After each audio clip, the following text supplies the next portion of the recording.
Our exciting topic for today is going to be the equation of a circle on the coordinate plane, ladies and gentlemen. Very, very exciting topic. Okay, this is the equation, x minus h in parentheses squared plus y minus k in parentheses squared equals r squared. The h and the k represents the center of our circle. Now just remember, this minus sign and this minus sign is part of the original form, okay? So please remember that. And the r represents the radius of the circle. All right, so let's take a look at some of this stuff. Let's see if I can zoom in a little bit better. Okay, let's make it a little bit bigger. There we go. So here we have a coordinate plane. We have circle P and we have circle W. All right, let's talk about circle P right here. Our formula for the area for the equation of a circle is just like I said up above, x minus h in parentheses squared plus y minus k in parentheses squared equals r squared. Well, what's our h and our k for circle P? What is the coordinate of point P? 1, 2, 3, 4, and you go down to -3. So h is for the x value, and -3 is the y value of our coordinate. So this is 0.4, -3. So that's going to be your h, and -3 is going to be your k. Now, if with that in mind, let me just put this up so we can make sure that you see it.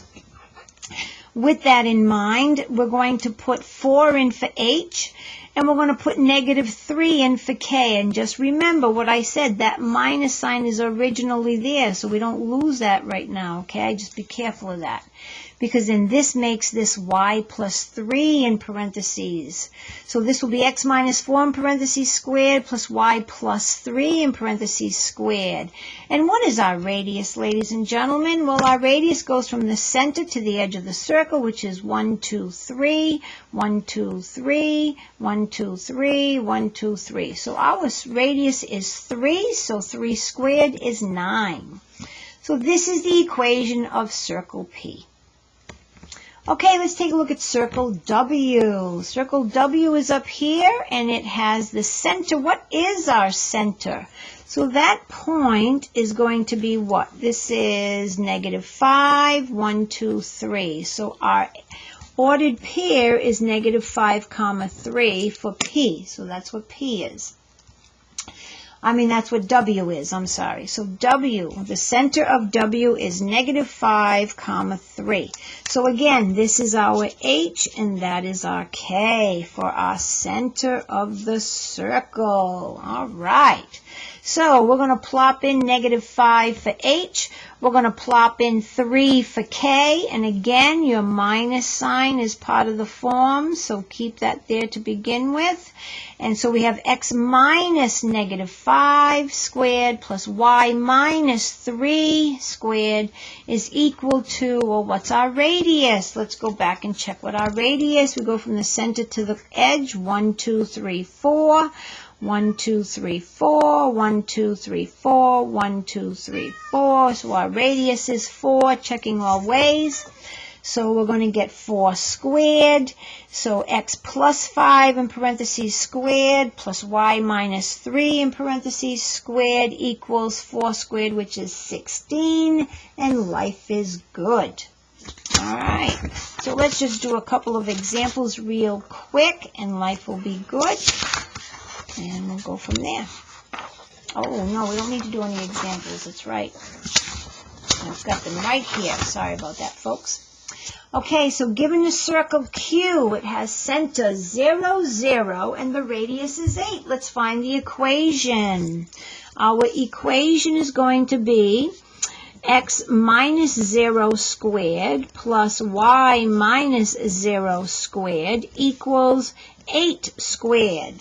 Well, our h and k was 0 and 0, so we need to just write x squared plus y squared is equal to 64. So when you have just x squared and y squared, you know that the center will be 0. So don't forget that, okay? So now if we have given the equation, what's the center and what's the radius? Okay, well, this is really x minus h and this is y minus k. Well, that's a minus sign for the original formula, and this is x plus 5. So this is really x minus negative 5. So our h is negative 5. So the center is going to be negative 5 comma, and our k, we have that minus, so k is just 4. So negative 5 comma 4. Our radius, it doesn't tell us what the radius is. It tells us that we have 20. But this is equal to r squared. So we create a little equation. R squared is equal to 20. Well, 20 is not a perfect square like 64 or 25 or 36. So we have to take the square root of both sides to find r. So when we take the square root of both sides, we get r equals the square root of 20. Now, if you were taught, you have to break up this because there is a perfect square in 20. So this is the square root of 4 times the square root of 5. So this reduces to 2 square roots of 5. So that's what the radius is.